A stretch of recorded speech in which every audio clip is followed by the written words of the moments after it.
the sciatica expert for one ma catch no and then yankopon ayema do me ma ho a se me ne no ehia e wa ha se nom doc wadaro ma me mo akwa aba mejo so about your own name to say boko nice outfit. Thank you.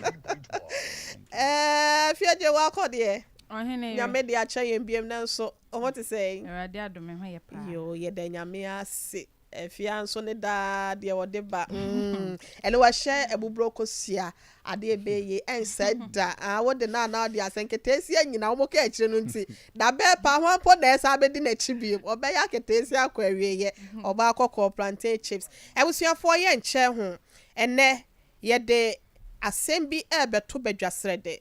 Pirifomis Syndrome and say wallet sciatica. Meaning so what is sciatica entina meka asesa wo dia mokuya ebo nkatekwanya abo no ani dim ene ani Dr. Eric Mafo eba bedi ho enkomo na sana no mamema afia eje wakode esima kakra bi apomoden kase ya ekotwi ko breman wakọ chinchin dia pe no wontimi mfamre ye wia pe na ye to adwumedien so afia over to you. Meda wase mechie tiefo nyina na mama mo money you said baby omojebre e de hwe healing point apomeden kase emre e na edru sui na ensem no de obetine kase mu bi enie okopie mo Tamale Teaching Hospital oxygen machine ho atechima sanso so e na Madam Monica Sadungu ono so de aba betija say HIV AIDS yade a enko form kra e wo yeman afi so Honorable Henry Kwabena Kokofu so de futu sema kwa ma yense CSN S kwayechi akwa akodidi wa haban mu bie mu a kayade anke beboa yen abusua we ne nsem a mede ba besom sapom den kase e wo Sompa 93.1 FM na afi Sompa TV so mi a mede kase esom wo midin afia eje wa kode afi kase ni nchechi hu ni Monica Sudungu ye public health nurse ewo Zibila ewo Boko West mensinimu na wodi ababa to Ghana fo anim se HIV AIDS yade yade a enko fom kra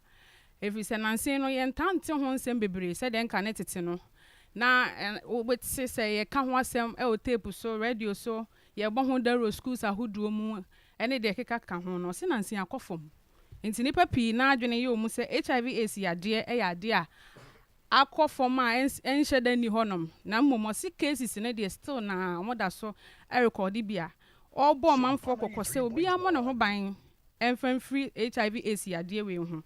eno achi no de futusem ekoma awofo nom se yama yani enku ye ma no ho paa yie ewo se oba de o ma oba ye wadanfo se na be ya bibi ha na obetimi aba be ka kire o se mpempi no matan ni bi wo no ma omokra nya adaje ne omoma eni nkomo nti akwada no bibi ha na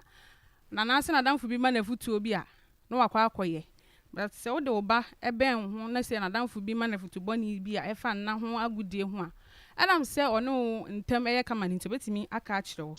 o se ya fe yensan cheche nkwada ne se wo ne be ma kohia mu a ewo se wo bon ho ban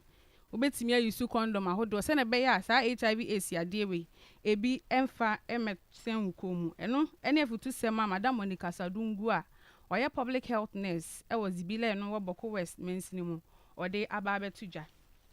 afi nsusu no Honorable Henry Kwabena Kokofu a oye executive director Environmental Protection Agency ono so e de ato Ghana fo anim se sankofa we nchi se yese kwayechi na ahaban a enkane no na yedidi mu no se yese kwa akofa edidim na ye ja rubber sem na ke yade ebeboa ama ya pomudin sem atumpon ebi se rubber na bebre na chemicals ewom aduane hyehye ne ate de agu rubber mdi ama udi a yade nko a enti se yese san yachi na akofa anwono mu first no ta anwa ne ate bi de agu ma na oto wa acha ne ate bi de agu ma se no ema pomudin na afi rubber no se ye jai you see a ebeboa ama ye environment ye mpatamu aye kama efin nyina to betwa ama afi de ye befa ye ntoma papa e de efra ebi se wotu ani ehwe ye mpatamu eti se kejetia edum e de kọ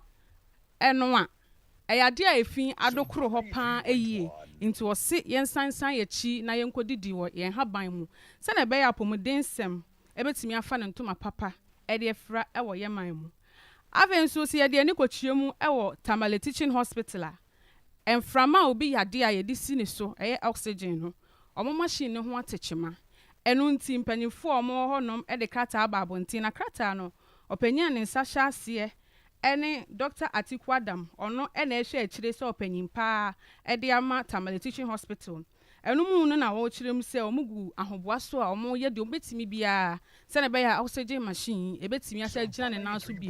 nti wɔsrɛ obi bia a ɔde hyeɛ ɛda Tamale Teaching Hospital sɛ kamakoma fa to yam efisɛ mpanyinfoɔ egu ahoboa so a ɔmo yɛ de ɔmbɛtumi bia nti mmeretia bi mu ɔmo bɛwie oxygen machine no nti obi bia nka nakoma fa nto ne yam na yɛ nyinam nkanea ɛna ɛkɔfa saa ɔhaw yi ɛde brɛ machine no nti no wɔsi odaada kawakoma to yam na bibibie ne hɔ a ebesie wei soso ɛne asɛm a efiri Tamale Teaching Hospital aba beto da na wɔtwe mu abusua kaseɛ no asi me a megye brɛ ɛde bɛsom wɔ me din afia agye wakɔdeɛ obetimi afrɛ me nketesiafoɔ ka akyire ɔhene yere maame akua yɛbɔ asiama ɔtoa de akaso mo ene adwuma afia wakɔdeɛ nketesia nyina ka akyire na abusuafoɔ ode apomoden kase ede ebesom ye no na yentwentwen ye na asekra ye call Dr. Eric Mafo Dr. Penye ya wono di nedwuma was sciatica expert 21st Clinc said the misika no mu na so yasene na ye manage se mene no edi ahia wa hasenom doc memo akwa baby mo adaroma me gidi se wo mpomo ye boko nyame adum nti ya da nyame ase na ansa na no ene dwumedie me dedicated the ama one of our doctors Dr. Baako be your friend is Augusti also ene ye ne birthday enti bro doc nyankopon hira wate baby a wo bia nyame ya adom abrepam no ye be celebrate o dwumedie so ansa na ya sorry na mom ye de program we say nyina e de emma as a gift why enti ene dwumedie ne nyina no ye dedicate e de ama doc ene ye kasa de afa Pirifomis Syndrome ana se yebubu de ba form ye be kan se wallet sciatica sa blofo kese we say mrantie hene kan se bo se ade bia to da bia ya na ade bia ye keto bia ne din ya kese akese na we kola nso no menye sure se be ye keto asa ye de ba dia okay mefa akwanya iso na medinchi akese free 21st Clinc ama Sompa TV ahwefo nyina ne Sompa FM ene 20 affiliate radio stations are almost 80 and every say 21st Clinc yare bia na ye de ba bia no so common but eya na ni din ni ntino fancy ye de sciatica ba Ghana ha say obi ati din cross na yare ben but within a year time no na fe de obi abehun say yare a very common enti NSA Pirifomis Syndrome ya be sua ho ade no yen research center ye bie wo East Legon okay na enam so enti say yare we betima ye first time a bia wati bi kura empo okay say bia ka say Pirifomis Syndrome obi nti bi da but yare ye very common na through our research no na yetimi come out say ye fa nipa 10 ankasa omanya sciatica ankasa na enipa be say 8 out of the 10 no this Pirifomis Syndrome ya ba be kan ho asemi oh okay na chese document wasi ya sciatica ya de ne nko na Pirifomis Syndrome no so enko eno so nko okay aha enti na no ye be ma etiefo anya distinction ne pa eyi okay na de etie ni say likely say unya sciatica na obetime anya say Pirifomis Syndrome no aha ewo inchechie ma ye de beba okay na say ye ka say Pirifomis Syndrome na ye bedi kan say wote syndrome anka say ye ka say syndrome a condition okay aha syndrome bia na obeti bia ye condition and say condition no a wote no eno no kire wo say enya de ba akopɛ na ye ba okay yemfa ne say bi obi anya syphilis yenum say only one causative pe aha ebi apart from say bi a treponema pallidum a cause syphilis yeni other causative bia na betime de syphilis aba okay enti ye kan say eno no ye disease All right. But ye ka say syndrome and as a condition, it means say ewo enioma bebre netimi de say yare ne yeden eba. Ena se ye ka say Pirifomis na eye honam. Okay. Na ewo otunim. Yo. Enti yewo etonam na nkasa. En yewo Pirifomis muscles na nkasa. Enti yeto na yeti so na no ye gluteal muscle. Okay. Enti ene obia to a otena so no eno no ye gluteal muscle na se wo free otunim ankasa se Pirifomis muscle yi eno ene ye de ehye otunim ankasa. Okay. Na ewo dwumadie kese pa woto na ankasa nam na wohu a wusom ni de eni dwumadie kese pa na emom no se Pirifomis muscle na ye ka ho asem no eno ne wo otunu inside na ankasa no eno ene wo dwumadie kese. Enti omo hwe Sompa TV ni nyina no ye hwe image a eda so ya won se eye onipa ne to no honam no ena eda so no na ye hwe won se gluteal muscles na no ne to no honam na ankasa eda ni no ena ye hu se Pirifomis muscle na ankasa no eno ni wo inside na ewo dwuma bebre ni dwuma ba kopa edi ni se eye mozo anase ye honam a ebe so ye ndompe na nkasa. Okay. Enti ene no obi na ante kakra na ote yaw. Obi etu ni na kakra na se wanhwe epe na o balance. Ene obi chia na o chia. Ba watwa MRI, watwa X-rays, but ni nyina na so ye ntimi rule out any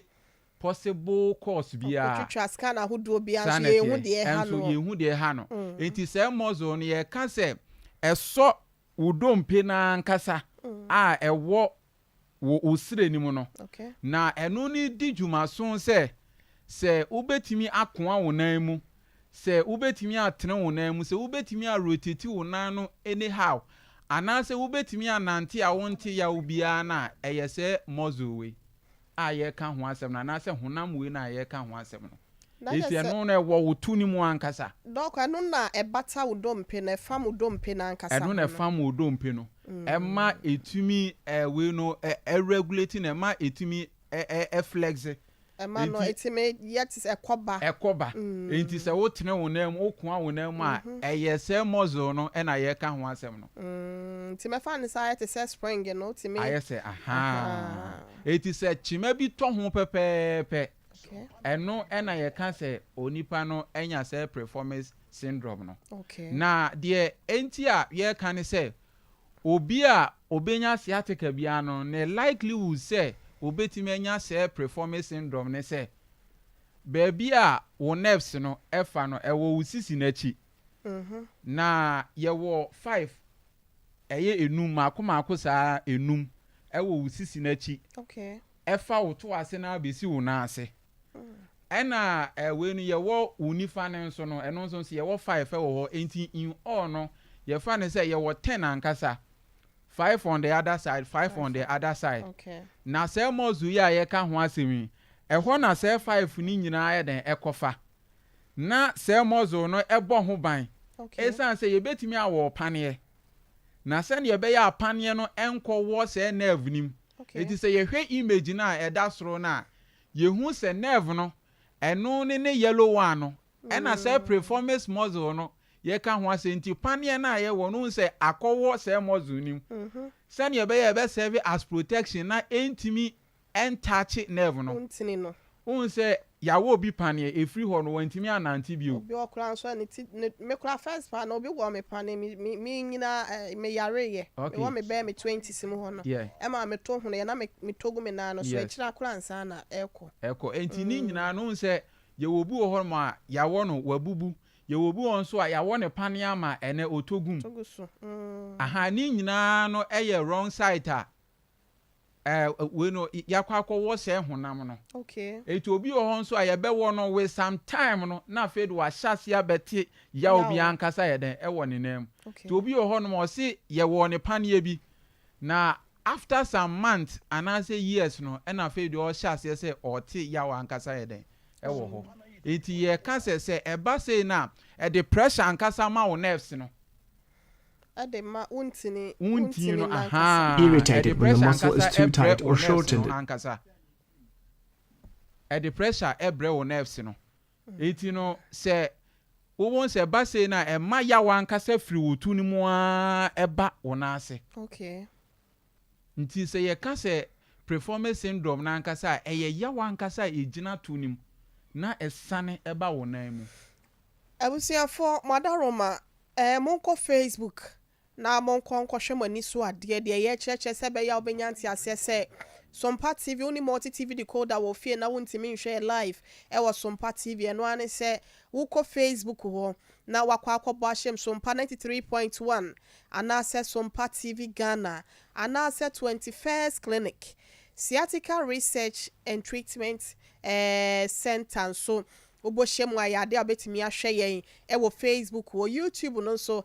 Sompa TV ana se 21st TV ho nyina no ye twego wo nti de doctor akirekire yen obenya ntiase wo won so wadwena na wonti ase ni munti no bomoden na ekoho doctor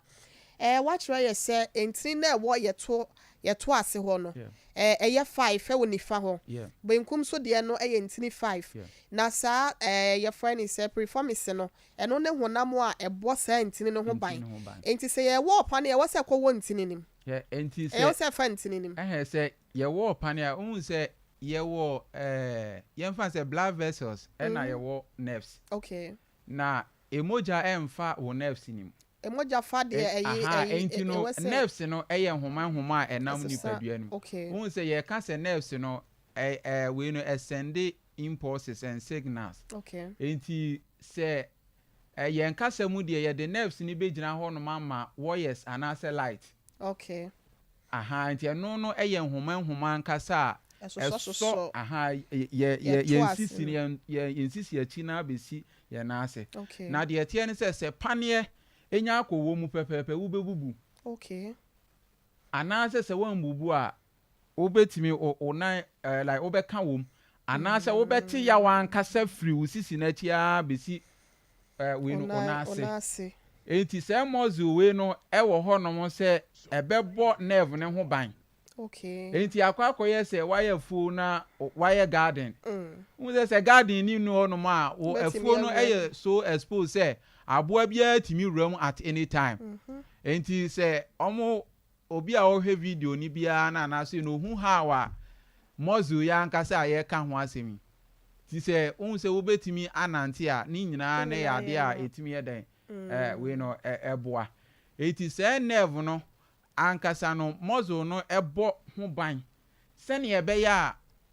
untimi we entimi anya de entocha no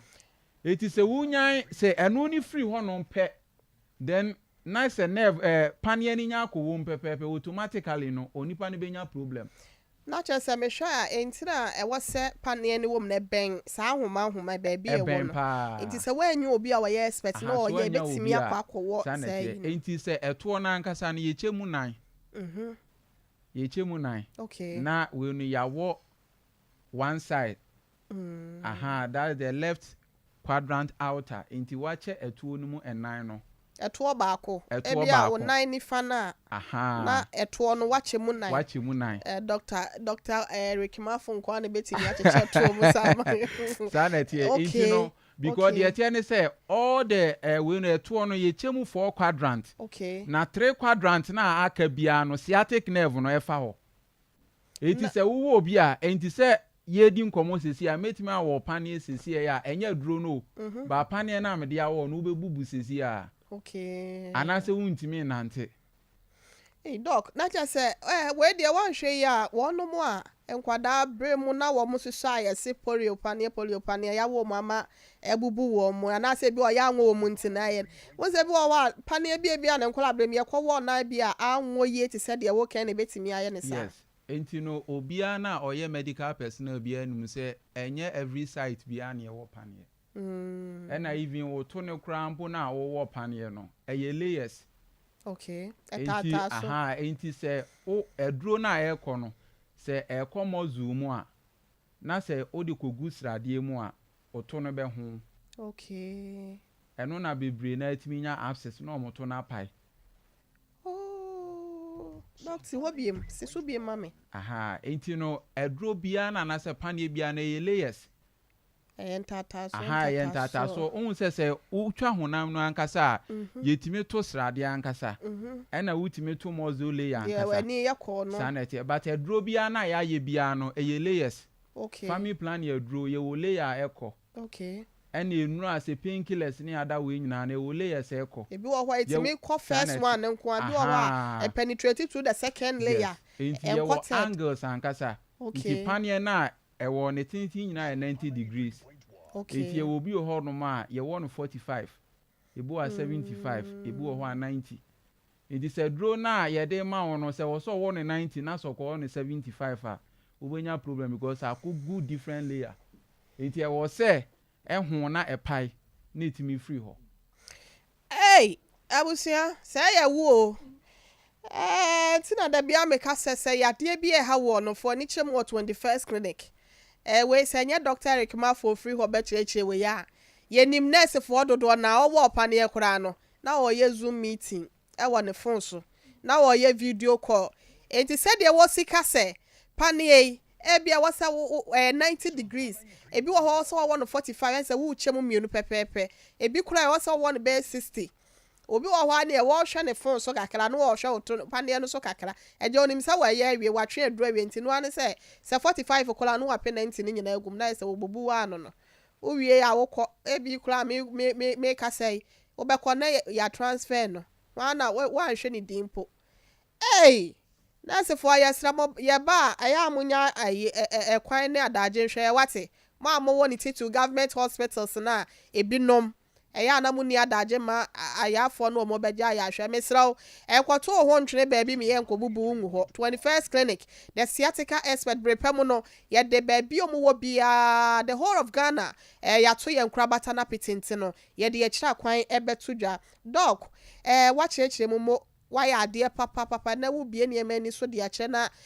de wo kika kwai de yemisa se eya na de be ne kofa ba apart from se wa bie ba ko ni so akye se bia se obi wo pane anase no onye expert a ebetim de be ne ma bie mu ne kofa saa Pirifomis Syndrom eba yeah na ade ba ko a eye so common obi a otai climate stairs otai frost stairs yes okay obi ofo abansoro pa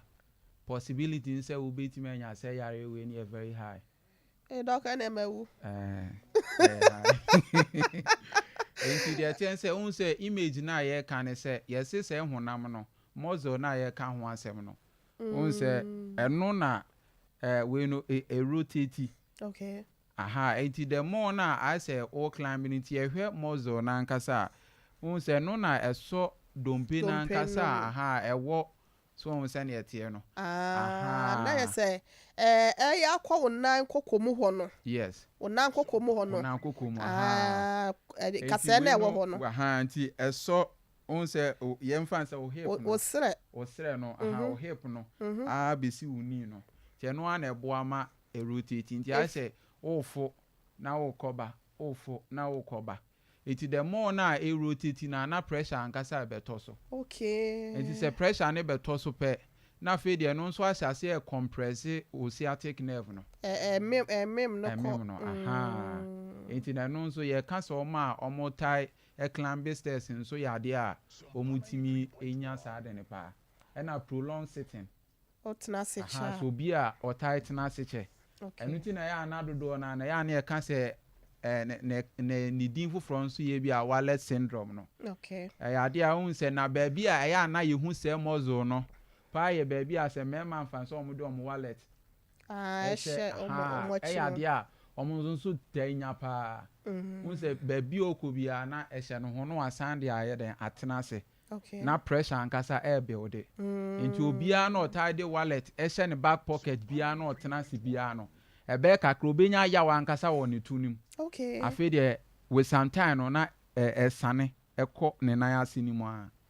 enti e ka se wo ya de wo obi a wo keep wallet na se wo de wallet ehye wo hu na wo tena so echa ya de se Pirifomis Syndrome ya ye ka ho asem so no obetimi so aye de we enya bi okay ena obi a na owo any nerve problem bia no se wo problem bi wo mfanse usisi achi a if bebre ho no no matwa x-rays omo we bi a lumbar spondylosis and stenosis eno ne bi a na chi kase no kwan kakra ya den aba bedem obi won so ane de nso aka atitare so ni nyina nso ya de a eye course a etimi ebetima mo anya say Pirifomis Syndrome ya ye kan ho asemi. Okay. Nti we mu ne some of the possible causes. And the last one a high heel. Okay, empabwa tenten. O bi a open pabwa tenten pa o chances. O dey say o she high heel ni wi a.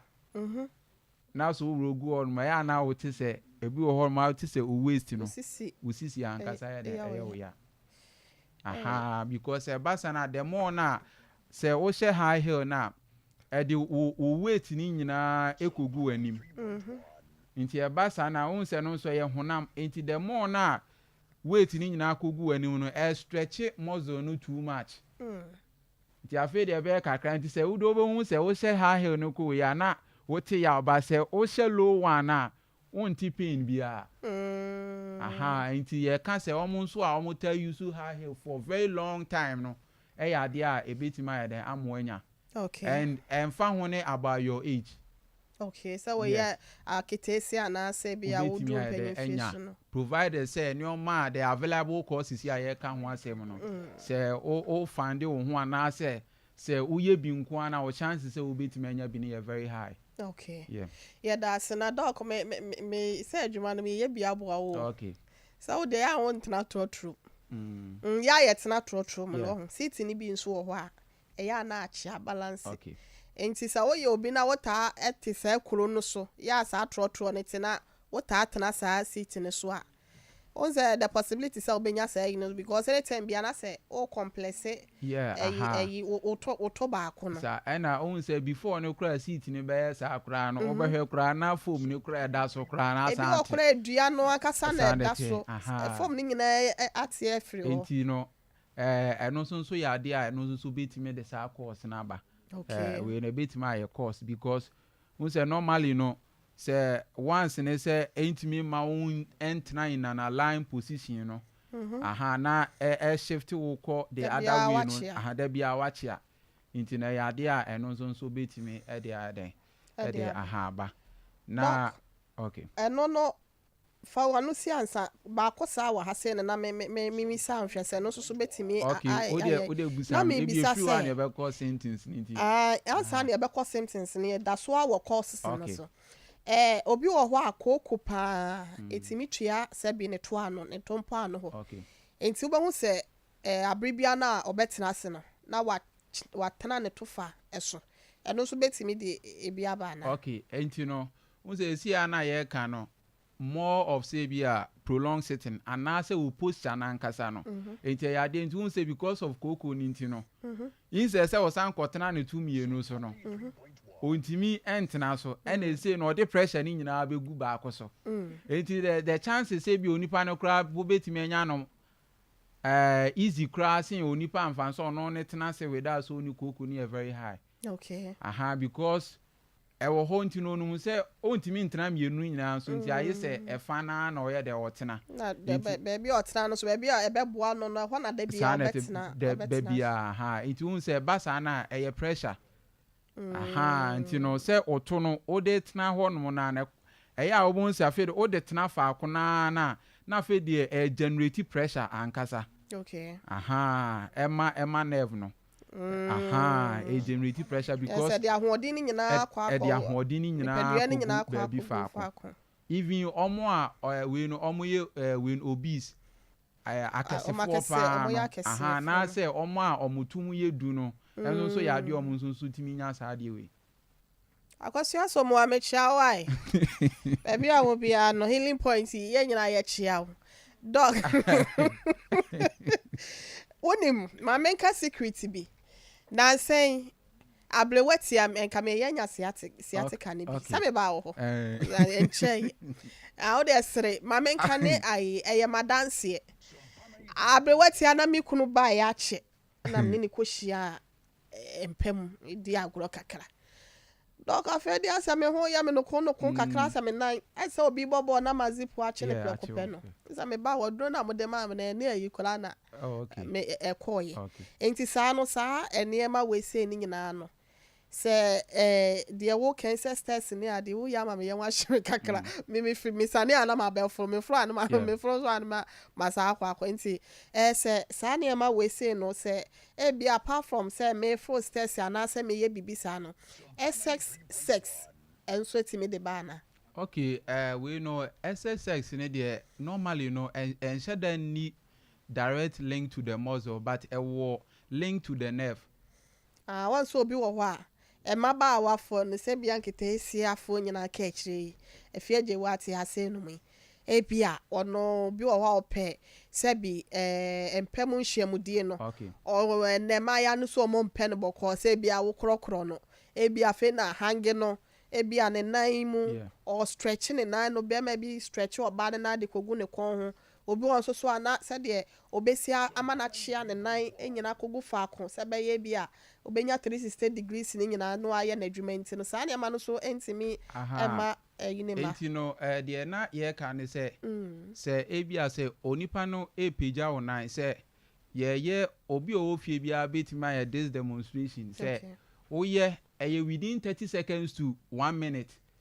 say over this Pirifomis Syndrome yibia obefre obeti ya osisi a wo de bomodin da wachi say o da wachi obeda wachi na odo nan egu say onan ya flat sam na ofom no then wa pagya onan ba ko pe e wo soro pagya ema ensi ankasa na ba ko no enda ho okay it is say wada ya no pagya onan ba ko pe na ma ba ko no pe na ho okay 30 seconds to 1 minute pe say o Pirifomis Syndrome ni bia obeti ya wankasa wo na mu sisi a inti no we know eyade a ye ka ho asem say most of and say some of the positions relating to sex and so yade a ebetimi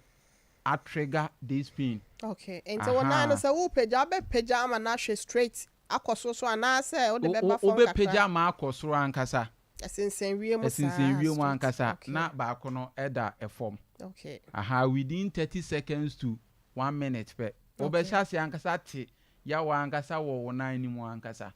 Then it means say uni ya uni bi kura na unya ye pepepe obe chase ate. Then it means say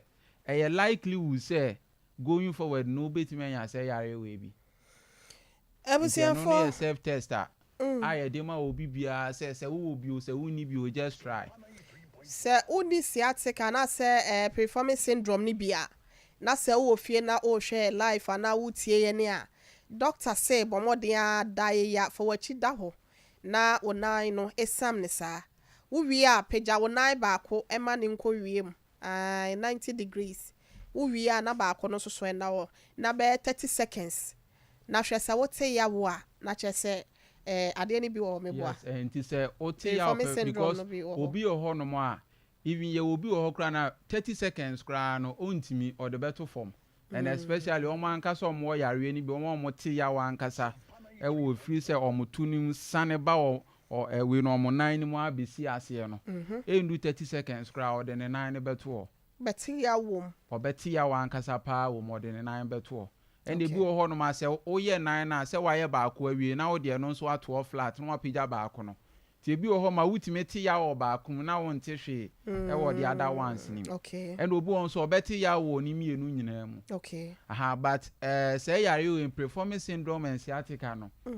we know yewo assessment bi wo man ka say yewo 21st Clinc okay eno na etimi ma yegina so e ma ye de diagnose obi owo sciatica and obi owo Pirifomis Syndrome okay na dodo na ne bi nso e wo say mienu nyina ti obi owo bi obeba ne diagnose no sciatica na Pirifomis Syndrome da sentiment twentwen wo na 21st Clinc ho ene wasa wode wani eche kumase ase no de ye wo ehwa overseas Alpha Radio nchen ho pe ena ye wonti no yade bie ha wo no yetu ase ne mom de ya gimu abaso bode dodo na ene ya brochima mu ne yakwa akwaji bi wo ho no eye sciatica ya ene ya sa ye hwehwemu a wo 21st Research and Treatment Center ho no ya de a ene ma ekoso hwehwemu koso na doctor wono ma hwa hu bibia ene ye ka ho asem e friend is Pirifomis Syndrome no nti wo de ya now de asementena fa akona emfa wo ya de no enko owo mu enche bebie ya homa na doc ye enko ni say sa ya de yi ba so ampopo ye ben na sense ni be ne be yi ne ho adi wo nipadua ni mu a ebe mu hu se de ye mi de bia Pirifomis syndrome no na bia ye ha me. Okay, de di kan pa ba waist pain anase lower back pain. Oti ya wa ankasa wo usisi na chi anase usisi na ankasa. Okay. Eno ne ade a ebe di kan bo nka ye. Na obe take painkillers anase obe fa painkillers enkoda. Ebu a ekọ na ba. Eti afi de ebe ye kakra na ankasa no. Na afi de oti ya wa ankasa wo wotu ni mu ankasa. Eti yawo no ebe free wotu ni mu ana asane aba onan mu. Okay. Aha, eti de edi kan no ebo nka ye usisi ya wo ya. Okay. Ono madu no painkiller bia obun se still na enko. Ese kwa na asa aba. Na asan ayede asan aba. Na afi de obeti ya wa ankasa wo wotu no inside ankasa nti obu wo se oti ya wa ankasa wo ne tu ni mu ankasa. But ya na wo te no se wo don sa kan woto na on fele hwe ba se wo te wo no ma hun se pin na ankasa no ewo within na ankasa. Okay. Ena aside that nso no eya na hun se unusual sensations bi ankasa e ho ase bibi atwe se aha e free woto na se honom na besi wo na ase. Etimi ma wo nan no nso ye tititi. Eti efa signs and symptoms of sciatica pepepe. Okay. Because eno no na eya de a eye enkata ho a ebo sciatic nerve ne ho ban. Okay. Eti ho to chima pe automatically na ankasa no wo nerve ne nso nso wa ye de aka. Okay. Eti ena bi o ema wo nanti ankasa no eye den. Eye very difficult obi wo ho no ma onanti kakra na obon se na ache no agina. Anaso nante kakra yi se ogina honom kakra ansa no watimi eden atu ne nan ena aside that nso no ye wo se obi wo honom ankasa o nante a oti ya wa ankasa ewo ne nan mu ankasa. Okay. Ena sign kese pa so ede be ma wo ye numbness because numbness no blood circulation ni relation bia with numbness sanity enti se yes ni moja ena enko ye enuti na ne na etititi no kra bi enimu sa. Okay. Enye se wo moja enko ye na ekose numbness. Okay. Iti mesre wo se wo no madrobo na etititi ni esi unti mu asisi enuti na ona etititi no kra bi enim. Oh asa na nsi acho do na be pempem because blood circulation any relation with numbness. Okay. Numbness a sign of nerve disorder. Okay. And the nerve disorder can be as a result of sciatica and as a Pirifomis syndrome. And a day numbness den eba. Kire wo say wo nerves no ho atechema. It is say you kru and aba wo nerves inflammation a okay no. E betimi ama wo na na yetisiti. Okay. And as a pressure ankasa beto Pirifomis muscles ne nso a eno nso betimi ama wo na no ayetisiti. Ti mesre wo say wo na ayetisiti a e wo say wutimi ba 21st Clinc. Na yetimi to ase kra yetu te said ye too much no way bancha ye de kwakwa ye banchi mole ye nyaketo akora wom ye be yi ni nyina afri mu de ama Dr. Eric Mafo ya wono every 21st Clinc the sciatica expert na ye ne no ebo enko na wadane e medidi a kire ye papa na minu mienu nyina megidi ye se ebeboa ye de wakeken ma dodo na dog de ye ni se wuyi emaba wo manya semfi sha bedu no ekwo wono mpanyin fie so akosi a enema wakeka nyina na mu ba ko ha obi se ni sisi kakra obi wo krampo na na se be wo bebu ni nsa wo hu se sisi ya de na fe na akoya chronic ebi kra na we ne de ho agye mo nso na wonim enti braso so betu na mo akọ 21st Clinic na aye hwehwemu kro gye mfidie wo ho ye de be yews ye betwa scan ahodo labs ahodo pese o ye nyina so ye do be fam na ye hu obi wo ho kwa a ene ye se batakale abunti ye hu kremo papa ena said ye na ye 21st Clinic ye kan wo se original ho a imitation de sciatica ba ye se ya de be ne ye se sciatica for ne obekwa ya asabia dodo na sciatica ye betu ase we ya doc na ya ye hwehwemu a ye de aba betu ja se Pirifomis Syndrome obewu sa fe enche obi ye na ya se Pirifomis Syndrome ba ye betu ase Mr. 21st Clinic ye nimu ana ye nimu 0451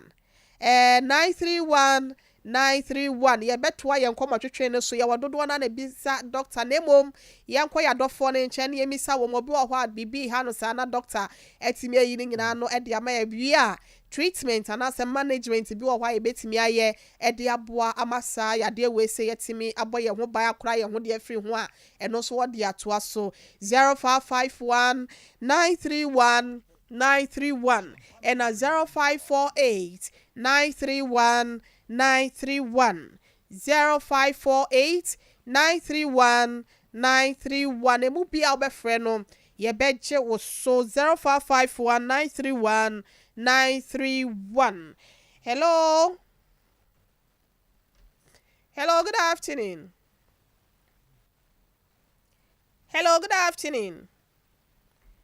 Auntie Yenka, me pacha ofra no wa radio anasa u TV ni dia my hello good afternoon. Pacha good afternoon. Opinion pacha u di ni baby out free. Pacha your friend Michael from Pong. Okay. Because free how heading. What how heading. Okay. Na di kind of metia how heading income na problema. Aye okatatie political income. Di pane am happen.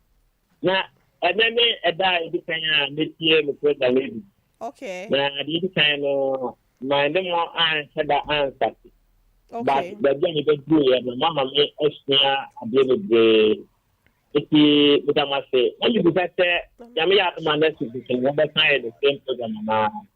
eto sana dia na dia me ka mo say me shira mo me nka mo ho be da ma say bye bye so ye da wasemi so mi kro mo ne fa ho ye dai why ai enti nyame ya adom a kire ye be kasa hello good afternoon madam me pa cho di ni baby akasa free me pa cho ya frame agedi fi ni pa cho fi ya do fe ya si okay pa cho no problem kaka o me nine e wa ya me ya na e ti ne mu ne chichime okay me zakwa de mi wa na me ne o ka so kra e me ya pa me Philippines do fe we de me ntwa ma doctor ankonya me ya adom a juada da se brada bomodin aba ehwa overseas why me touch you ai na brada I was so pe 21st Clinic ye be kira ho na wan hwe ye bebubu wo de go hello good afternoon hello me pa cho good afternoon Tatikanya me pa cho ai no watakwa ai takwa kula ye branch ho nsura kire ye ntie o takwa ba ye de betu dwa why Roman stores baby ye de Roman stores na di hwe ni mu ayo eya akọ nya bo adwo da na brada why na ye hwe o yo bati na wo wa se bisa bia na na te be the ruba hospital what be so bizarre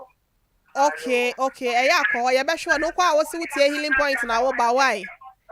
the you know ya de treba be so bizarre eya afa ne ko obenya ya resa why yo bati ya da say hello good afternoon hello afternoon me pa cho di ni baby akasa free pa je frame Abubakar me kasa free zambara ma nkuran Kintampo no okay we dey awie mbete mase ene jumofa modima ye okay na sa problem mi wo bi se mi esi ase no mi sisi ekudiri mu a na ekoba se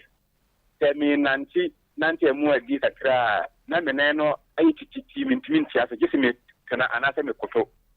okay ansana aya kakra na matimi asa mu bu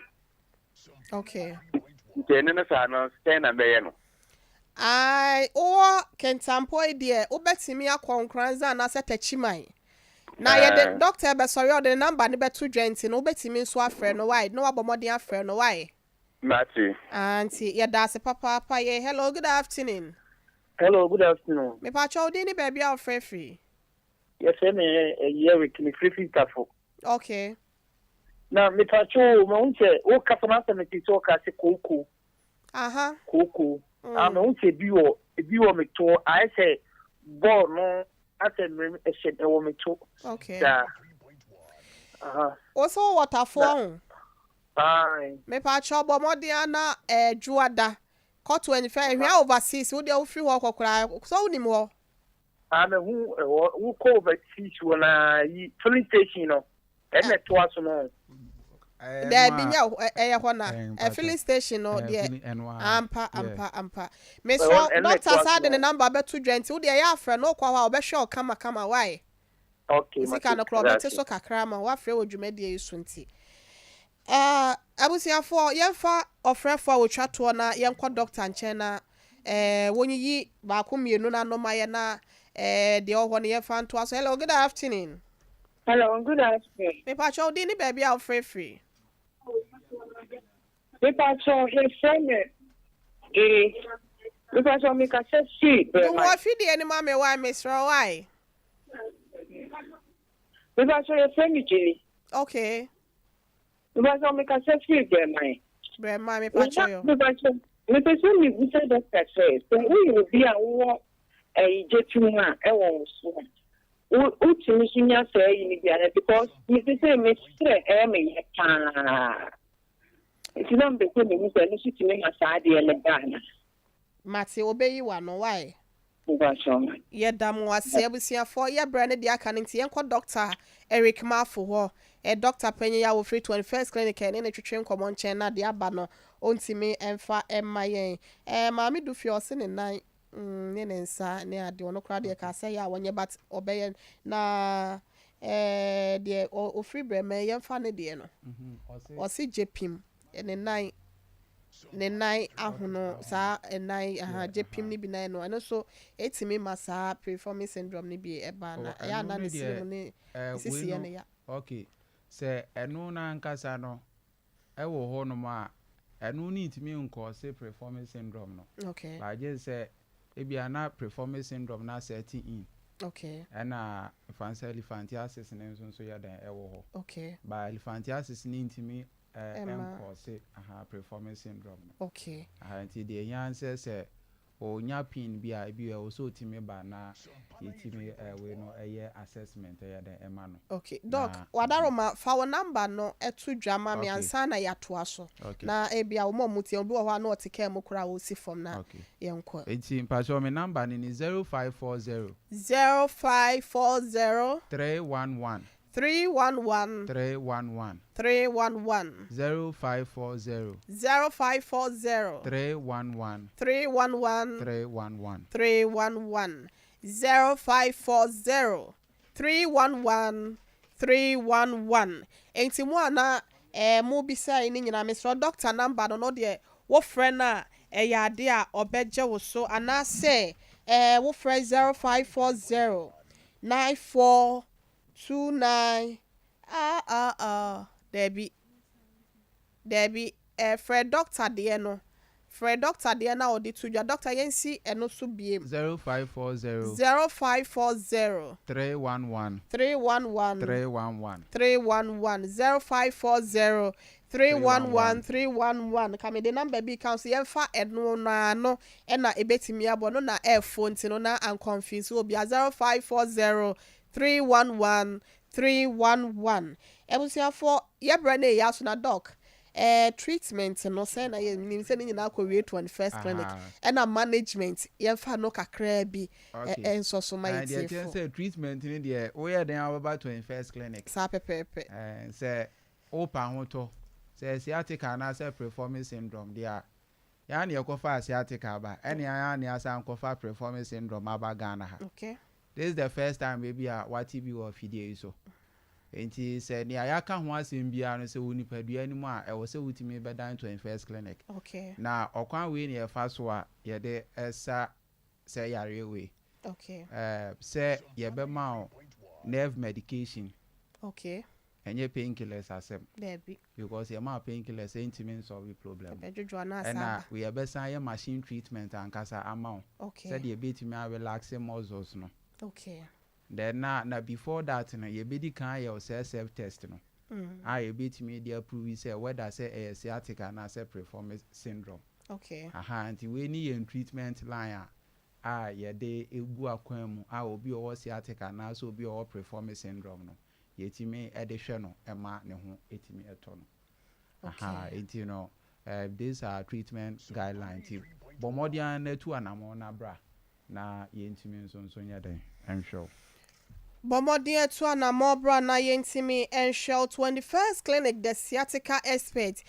Dr. Penny Dr. Eric Mafo eno free ho ba ya ne no twetwe nkomo no na wo ba ye ho dia na ye branches na ma memfa so preko enfa tema ye wo community 1 Roma sorry no echi ho pe na ye wo East Legon so no sciatica research and treatment center ye na uma ye hwehwemu akwa Pirifomis Syndrome yi etimi aba ne ho no mo wo ya bra ye nchen na yentimi enshow obom road nso ka so ehwa na ye wo na nkokọ ye wo atane ata stadium main gate no ye ne no na edi enhwe ni mu na go so nso ye go so abotan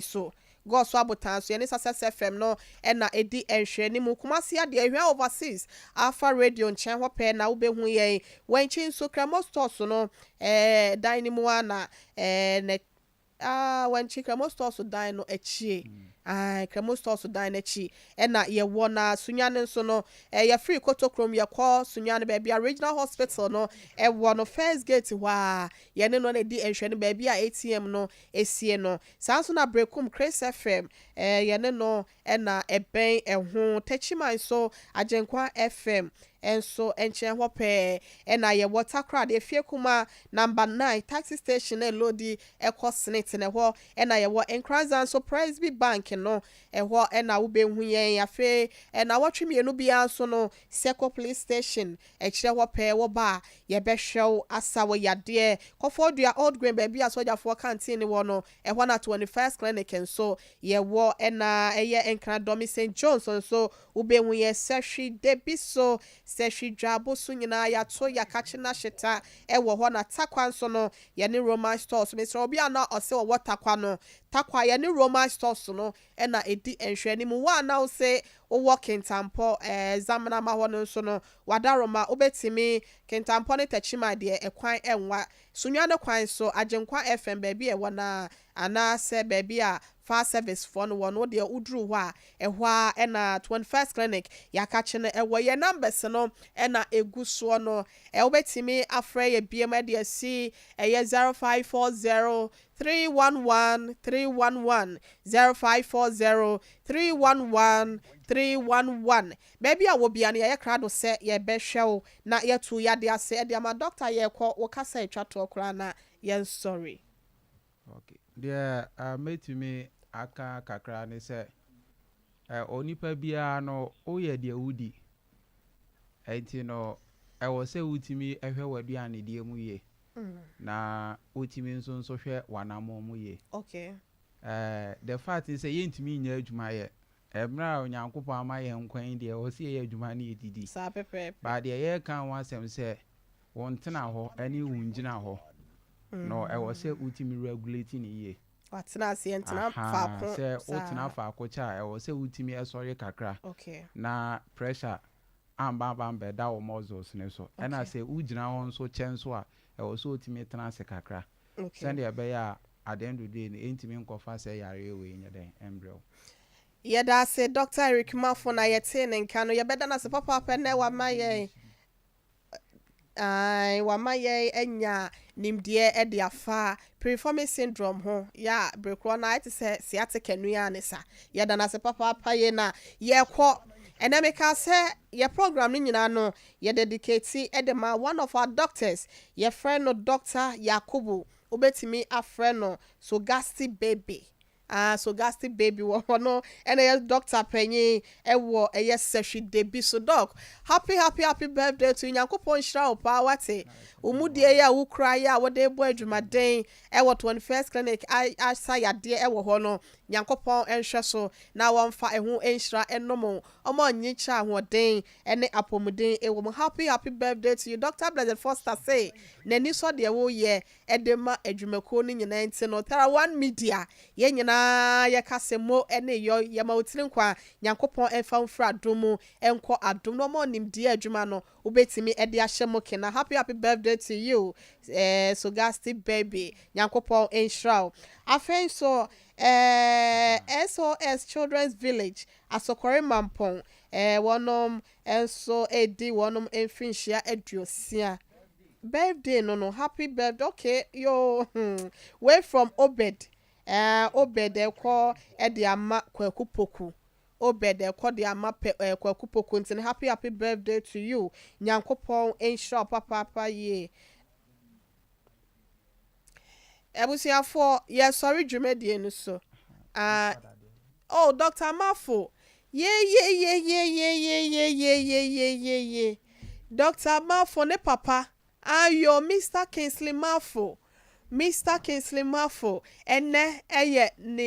na woda yi papa ya da se wate ene se wan fa doctor ma ye na nke na ye nya no ne no e mo nko ma o ma ye nimdie nti papa Nyankopon koso enhira o onto won kwanem oma onye sedue siesu bonten ho Nyankopon mo ha mpoda said the one aba mfaso ama ode mfaso ni bi e de adom ye enam Dr. Eric Mafo ho no Nyankopon koso a na onhye wanemu omo onyi cha ahoden ewo munti no doctor se odo papa ye no oda se de waya ama ni nyina na ni so nya wa enka wono ne hwan se ne ye friend Dr. Mafo Nyankopon hira papa na nyame ento wonkwanemu enfa emaye happy birthday to you Mr. Kingsley Mafo father of Dr. Eric Mafo of 21st Clinc yeda nyame ase